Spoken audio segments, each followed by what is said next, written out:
Imagine waking up thousands of years ago and deciding to visit someone who lives 50 miles away. There are no cars, no buses, no trains, no airplanes, and not even a proper road to follow. You cannot open a map on your phone, check GPS, or ask Google for directions.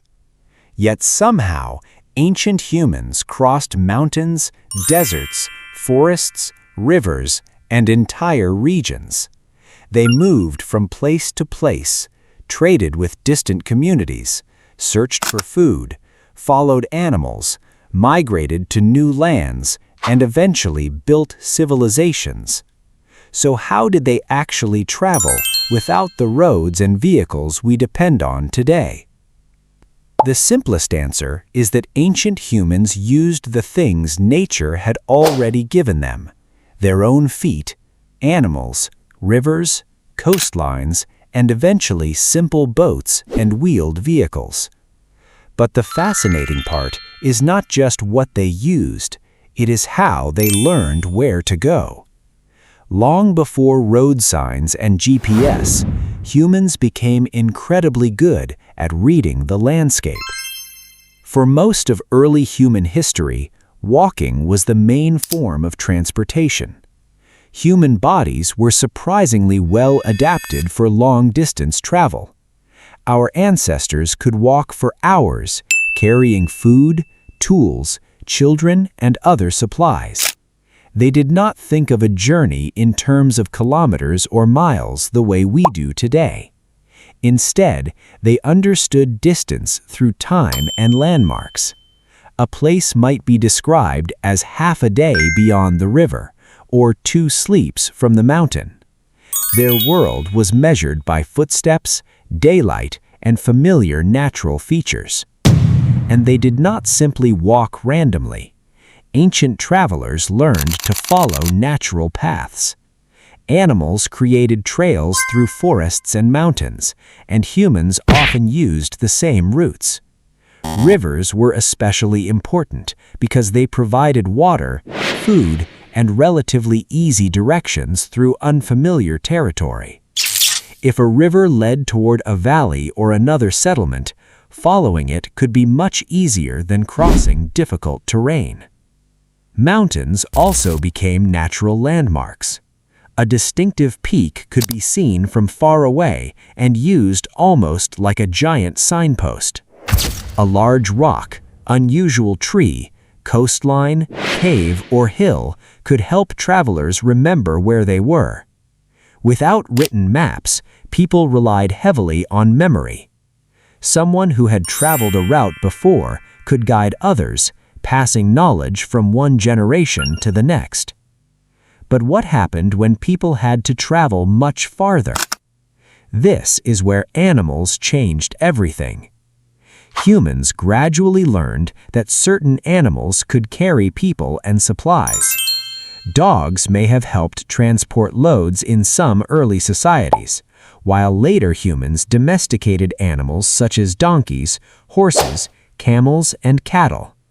Suddenly, one person did not have to carry everything on their own back. An animal could carry food, water, tools, clothing, and trade goods. The horse became especially important in many parts of the ancient world. A person walking might travel only a certain distance in a day, but a horse could dramatically increase speed and range.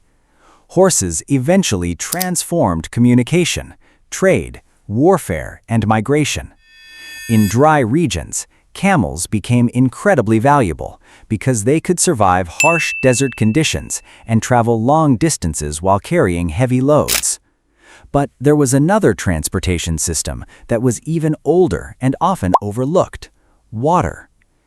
Ancient humans quickly discovered that rivers and seas could become highways.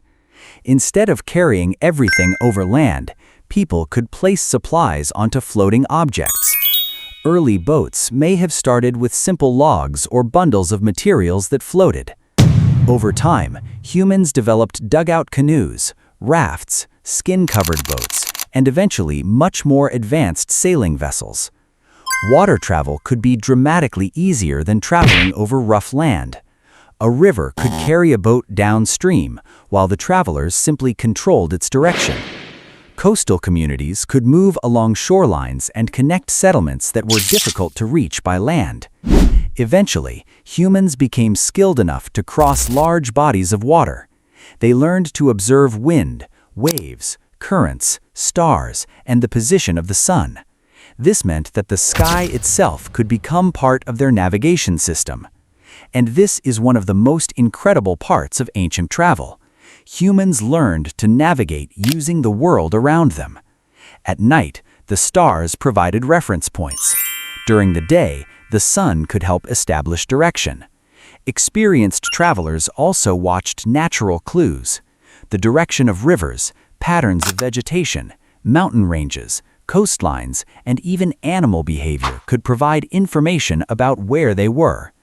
Some ancient navigators developed remarkably sophisticated knowledge without modern instruments. They could remember coastlines, islands, currents, and seasonal wind patterns. Their knowledge was often passed orally from experienced travelers to younger generations. But there was still one enormous problem. What happened when there was no obvious path? This is where humans began creating paths themselves. At first, these were probably simple tracks created by repeated movement. When enough people, animals, or carts traveled through the same area, the ground became a recognizable route. Over generations, important paths became wider and more organized. Eventually, some civilizations deliberately constructed roads. The invention of the wheel also changed transportation dramatically. Instead of carrying everything, people could place goods on carts and pull them using animals. But wheels were only useful when the terrain allowed them to move. A cart could struggle through mud, rocks, steep mountains, or dense forests. This created another reason for humans to improve paths. Roads gradually developed around important settlements, trade routes, military centers, and agricultural regions. But ancient roads were nothing like modern highways. Some were little more than packed earth. Others used stones, bridges, drainage systems, and carefully engineered surfaces. Powerful civilizations eventually built road networks that allowed people, armies, messages, and goods to move across enormous territories.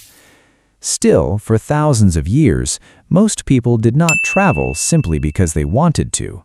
Travel was difficult, expensive, and dangerous. A journey could mean exposure to extreme heat, freezing temperatures, wild animals, unfamiliar territory, hunger, thirst, or hostile groups. Travelers had to think carefully about where they would find water and food. They often depended on settlements, camps, rivers, and known stopping points. This meant that ancient people developed something we sometimes take for granted: travel knowledge. A person who knew a route was extremely valuable. They knew where the water was, where the dangerous terrain began, where to cross a river, and which direction to take when the landscape became confusing. Guides, traders, hunters, sailors, scouts, and messengers all became experts in different kinds of movement. And perhaps the most surprising thing is that ancient humans did not need roads everywhere.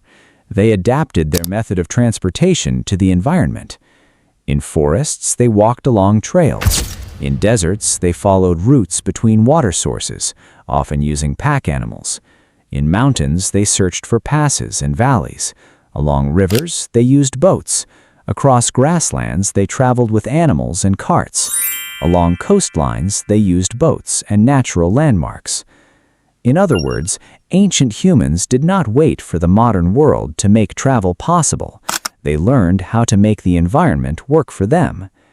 Every journey also added to their knowledge. A traveler returned home and told others what they had seen. Another person followed the same route and discovered something new. Over generations, these experiences became shared knowledge. Eventually, humans began recording some of that knowledge in maps, written descriptions, road markers, and other systems. So when we imagine ancient humans traveling without cars or roads, we should not imagine them completely lost in a giant wilderness. They had something different from our technology. They had memory. They had observation. They had experience. And they had an extraordinary ability to understand the landscape around them. Today, we can cross a country in a few hours while following roads that were built by machines and guided by satellites. Ancient travelers might have taken weeks or months to cover the same distance. Their journeys were slower, harder, and far more uncertain.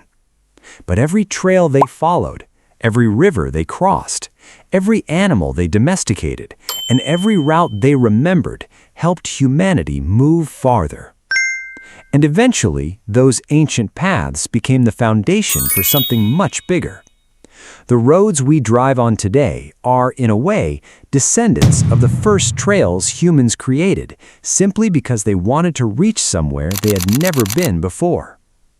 Thousands of years ago, there was no GPS telling humans where to go. Thanks for watching. So they watched the stars, followed the rivers, remembered the mountains, trusted the trails, and kept moving.